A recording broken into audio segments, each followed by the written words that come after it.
Bueno, ya vamos cerrando los análisis de la segunda parte de la sexta temporada de Cobra Kai. Y la verdad, reflexionándolo un poco, yo considero que uno de los personajes con más potencial y más interesantes, pero a la vez más desperdiciados de todo Cobra Kai, fue y es Anthony LaRusso. Bienvenidos sean pues a un análisis nuevo de personaje, y hoy vamos a hablar de por qué considero que Anthony LaRusso tiene potencial desperdiciado. Este video contiene spoilers de todas las temporadas de Cobra Kai al momento, es decir, hasta la temporada 6, parte 2 que se acaba de estrenar. Sin más que decir, podemos comenzar. Para comenzar el análisis tenemos que empezar dando contexto en la infancia de Anthony, pues gracias a que sus dos papás trabajaban, Anthony vivió una infancia solitaria, solamente en compañía de videojuegos y de su hermana mayor, que pues seguía siendo una niña. De hecho, tanto fue el descuido de sus padres que desarrolló evidentes problemas alimenticios, llegando a tener sobrepeso.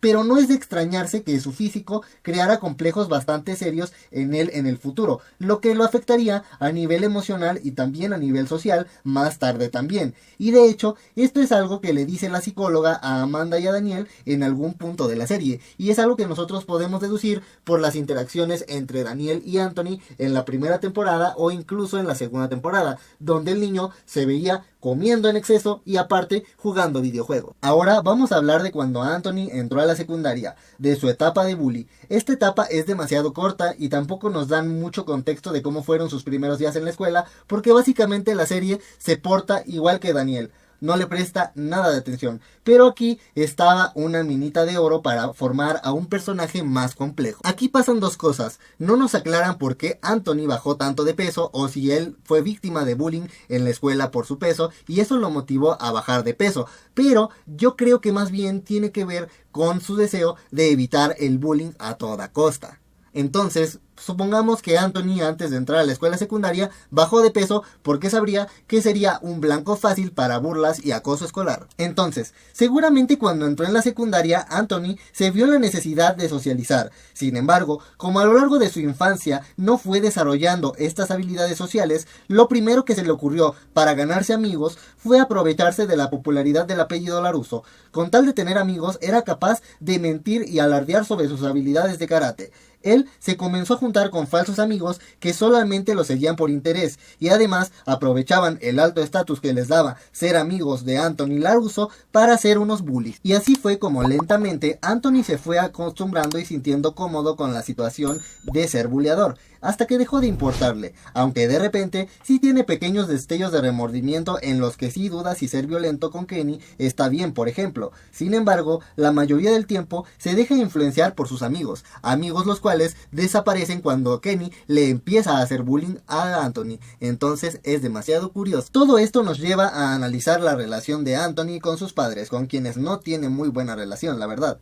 Daniel, por ejemplo, básicamente se empieza a interesar en él una vez que quiere aprender karate. A la primera que Anthony no actúa como Daniel lo esperaba, él lo reprende. Vaya sorpresa. Aquí vemos un problema claro. A Anthony nunca le pusieron límites de pequeño. Además, siempre vivió bajo la sombra de Samantha, quien recibía más atención de sus padres, pero también esto generaba o le daba a Anthony más libertad, lo cual ocasionó que él fuera construyendo su personalidad, su ética y su moral a partir de su propio criterio. Es por eso que cuando sus padres muestran interés en su conducta, su primera reacción genuina es estar a la defensiva. A lo que quiero llegar con esto es que me parece que en muy pocas obras del estilo de Karate Kid hemos visto esta complejidad de personajes, y sobre todo con matices. Podemos entender que el pasado de Anthony fue difícil, pero aquí no lo están dramatizando como para que lo puedas justificar y romantizar. Sabes que lo que hace Anthony con Kenny está muy mal, y ahora el karma le cayó encima. Ahora ya se encuentra en una situación similar a la de su padre como cuando él era joven, sin embargo, representando la realidad actual de los jóvenes, hijos de padres y madres trabajadoras que tienen que madurar y crecer prácticamente solos en casa, que muchas veces cometen errores y es la vida la que les tiene que enseñar lo que está bien y lo que está mal, lamentablemente. Literalmente el tema del karate fue una oportunidad para realmente interesarle a su padre, lo cual es muy triste, y aunque las cosas no empezaron del todo bien, la verdad es que creo que tenía mucho potencial a futuro. Es decir, se pudo haber manejado como que Anthony no tenía el mismo potencial que su padre en su juventud, lo cual requeriría de él más trabajo duro y esfuerzo constante por primera vez vez en su vida y disciplina para ser cada día mejor en el karate, dándonos a un hijo de un protagonista que no tiene todo lo poderoso por herencia. Y sí, te estoy hablando a ti, Boruto. De hecho, vimos que perdió contra Kenny en la sexta temporada parte 1. Y es que el arco de Anthony pintaba para ser uno que rompiera realmente con el molde.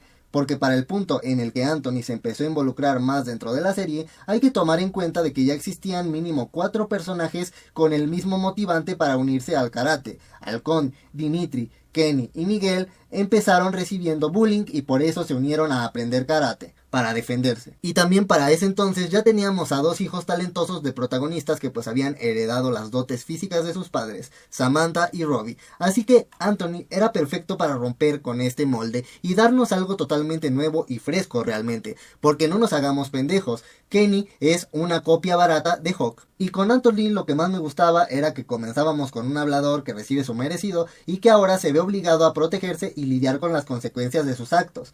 Yo me pregunto, ¿qué hubiera pasado si hubieran construido a Anthony como un personaje al que no le gustaba pelear por todo el daño que él mismo causó y que ahora se viera obligado a pelear y realmente esforzarse para destacar en el karate?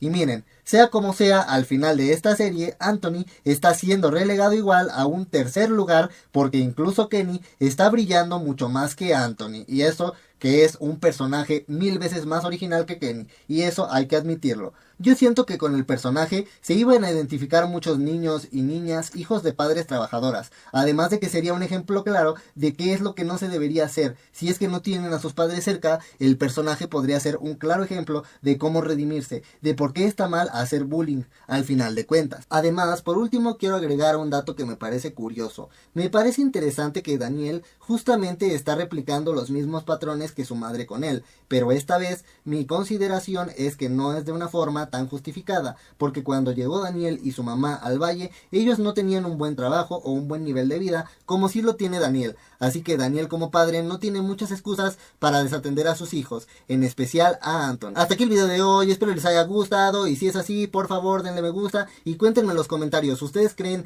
que hubiera sido interesante una mayor participación por parte de Anthony? No se olviden suscribirse para más videos de Cobra Kai y Karate Kid y activar la campanita para que YouTube les avise cuando suba un nuevo video. Y recuerden, golpeen primero, golpeen fuerte.